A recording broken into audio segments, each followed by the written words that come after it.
Empathy, the ability to understand what somebody else is feeling. Sympathy, the ability to feel for them.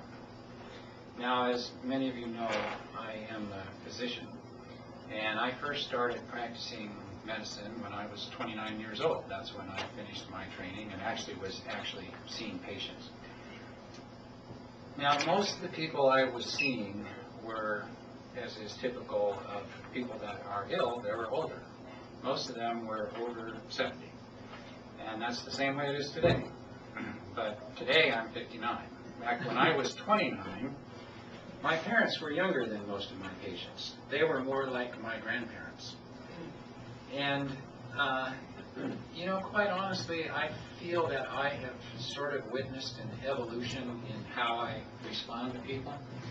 Because as a doctor, a lot of people tell you about their problems. And they often tell you how hard things are, or how this has affected them, and how their life has become more difficult because of that.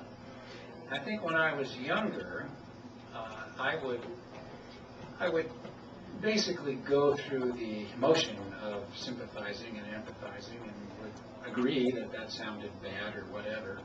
I think a lot of times I tried to sort of maybe minimize it. Say things like, well, you look pretty good, in spite of it all. Or gee, you seem to be doing pretty good in spite of all that. Almost in a way, sort of in some sort of subtle way, kind of denied that there's suffering going on there. And I think I was much more oriented towards trying to get the facts. Trying to get the facts of what's going on, what the problem is, and approach it more maybe from sort of a problem-solving approach.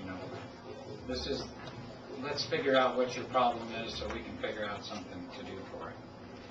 Well, now that I'm 59, a 70-year-old person is actually younger than my parents were, and they could be more like an older sibling rather than grandparents to me.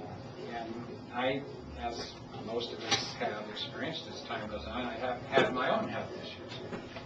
And I think kind of a combination of experiencing some of that yourself, experiencing some illness yourself, plus just being older and just being more in the same age range as the people that you're talking to, makes you just truly more empathic with what's going on with them. And I think now, and you sort of wonder sometimes, well, what is the best response if somebody is telling you that their life is miserable and that these things are really making them feel bad? And I think that one thing that people want, and this has occurred to me maybe not that long ago, but I think first of all, people do want to be they want to have some recognition that these problems are there and that they're real problems.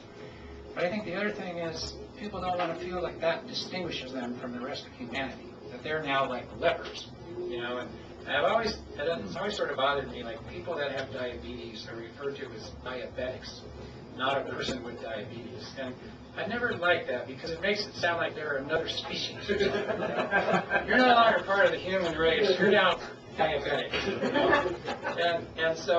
And that's separating them out. It's saying, there's something different about you. You're not quite the same anymore. And I think people still want to feel like they're part of the human race. No matter what their problems are, they can still be interested in a lot of the same things that other people are interested in, share the same experiences. They don't want to be separated out.